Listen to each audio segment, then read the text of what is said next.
Fala personal, tudo bem? Estou começando agora mais um episódio do programa Personal Senior. O programa tem como objetivo entregar diversos conteúdos para você que deseja ser um personal trainer de idosos e ter um faturamento superior a 10.000 por mês.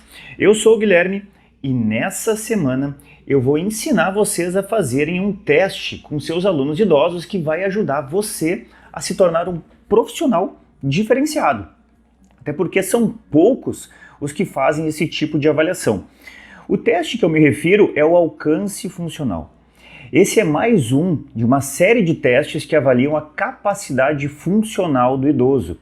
E lembrem que eu já comentei em outros vídeos que a avaliação física de uma pessoa idosa, por vezes, é completamente diferente de uma avaliação realizada com um adulto.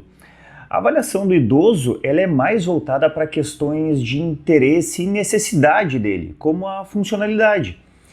Esse teste de alcance funcional ele avalia especificamente 3 fatores: o equilíbrio postural, que é a base para tudo que é movimento, a mobilidade, que é a capacidade de se movimentar em grandes amplitudes e de maneira eficiente, e a independência funcional, que o idoso precisa ter para desempenhar as suas atividades do dia a dia. Então, esses parâmetros permitem que a gente consiga identificar a estabilidade postural do aluno, ou seja, quanto o aluno pode se movimentar sem alterar sua base de sustentação, e o ajuste postural antecipatório, que é aquela ativação ou inibição da musculatura que ocorre um pouco antes da pessoa ter uma perturbação na estabilidade do tronco dela. Vou dar um exemplo, tá? O simples fato, tá, da pessoa levar um braço para frente gera uma mudança no centro de gravidade.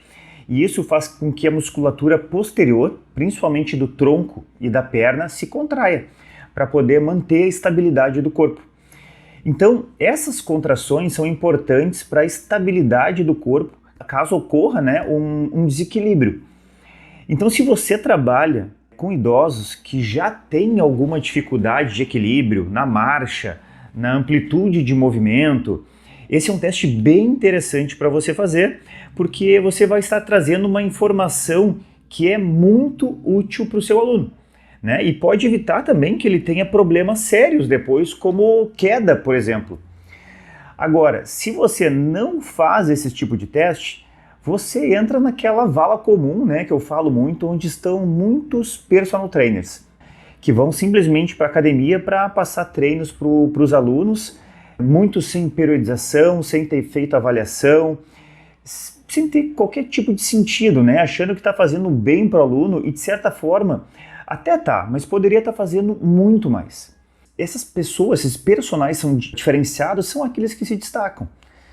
Bom, mas muito bem, vou mostrar para vocês como é que é feito esse teste então. Para começar, o que a gente vai precisar de material para realizar esse teste é muito simples. Apenas de uma fita, pode ser uma fita crepe ou até giz, ou uma trena, tá? Então assim, gente, não tem desculpa para não fazer o teste. Ele é muito fácil de aplicar e todo mundo tem esse tipo de material que eu falei para vocês.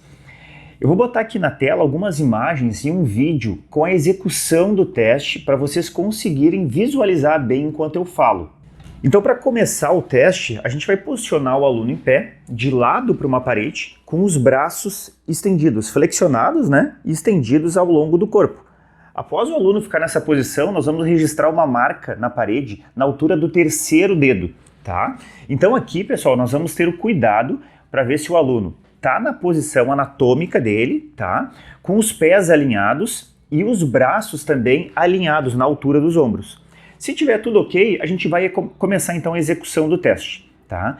E a execução, ela é muito simples. O aluno vai levar o tronco, os braços e as mãos à frente na maior distância possível, sem tirar os calcanhares do chão, sem levar o quadril para trás ou rodar o corpo. Outro detalhe é que o aluno deve manter o alinhamento do ombro, não podendo então levar as mãos para baixo. Eu vou mostrar alguns erros que são feitos normalmente e eu vou exagerar um pouquinho nos movimentos para vocês entenderem, tá? Então eu vou mostrar para vocês aqui, vou levantar um pouquinho, vou afastar minha cadeira, ver se o microfone me ajuda. Quero mostrar para vocês os principais erros que são cometidos nesse teste, tá? Deixa eu ver se eu estou bem centrado aqui. Beleza. Então, gente, olha só. Primeira coisa, tá? Estou na posição inicial aqui, o braço, né, ao longo do corpo, o ombro fletido, deixo o braço alinhado. E aí a posição anatômica que eu tenho que ver, eu me refiro à verticalidade aqui do tronco, tá? Eu não posso estar nem um pouco fletido com o tronco e eu não posso estar para trás também. Então, é o primeiro cuidado que a gente vai ter. Bom, na hora da execução, o que a gente vai cuidar então? Primeira coisa é para o aluno não levar quadril para trás. Esse é o primeiro cuidado. E isso acontece bastante, então ele tem que manter aquele alinhamento dele. Uma segunda situação é a questão do braço, de não estar baixando o braço. O que acontece? Na hora da execução, quando o aluno vai começar o movimento, ao mesmo tempo que ele leva o tronco para frente, ele começa a baixar o braço. E ele tem que tentar manter esse braço alinhado, sempre pensando aqui na altura do ombro, tá? Então, não jogar quadril para trás e também não baixar os braços, mantém eles alinhados. Até porque, se a gente fez uma referência aqui, uma linha inicial, tá? Se a gente for fazer outra linha, quando o aluno põe os braços para baixo, vai ter uma distorção na hora da leitura. Então vai ficar diferente o resultado. E uma última situação que ocorre também é do aluno girar o tronco, tá? Se ele fazer uma rotação no tronco para tentar um alcance maior. Isso também acontece e é um cuidado que a gente vai ter. Tá, legal. Agora que a gente sabe executar o teste, nós temos os resultados. E o que estes resultados vão nos trazer de informação? O que a gente deve fazer com os resultados e essas informações que a gente tem a partir de agora? Primeiro, vamos lembrar o que foi avaliado então.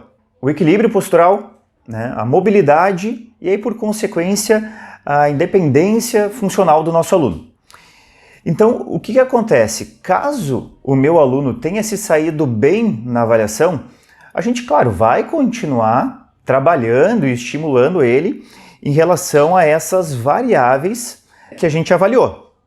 Até porque o aluno ele precisa sempre progredir em relação à atual condição dele, tá? Isso aí é regra. Agora, se ele não teve um bom desempenho no teste, é sinal de que a gente deve dar mais atenção para essas variáveis que a gente avaliou. Então, gente, aqui, essa informação ela vai ser bastante útil e a gente vai levar em consideração na hora de fazer a nossa programação de treino, que é a nossa periodização.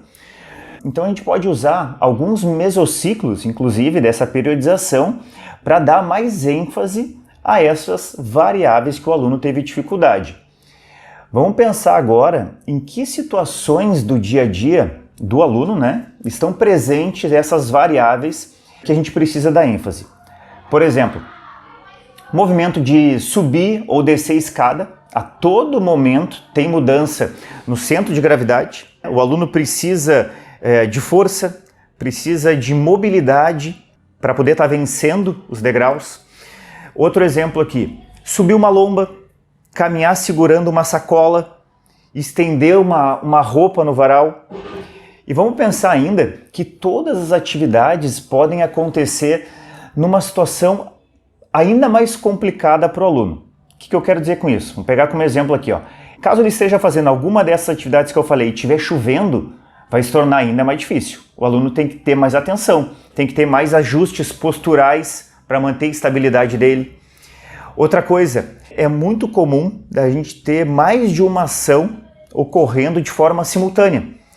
Então, ao mesmo tempo que o aluno está carregando uma sacola de supermercado para chegar até o carro dele, ele tem que atravessar a rua. E para isso, ele tem que estar olhando para os lados. Ele tem que prestar mais atenção ainda. Então é um momento bem propício também para a gente usar no nosso treino exercícios de dupla tarefa, tá? E eu vou falar um pouquinho mais sobre isso no próximo vídeo. Mas a gente percebe, então, que são movimentos simples, são movimentos cotidianos. Só que chega num certo ponto que essas atividades elas começam a ficar mais difíceis para algumas pessoas. Por isso, tanto a avaliação quanto o treino para pessoas idosas deve ter esses elementos pois fazem parte, né, da realidade do idoso.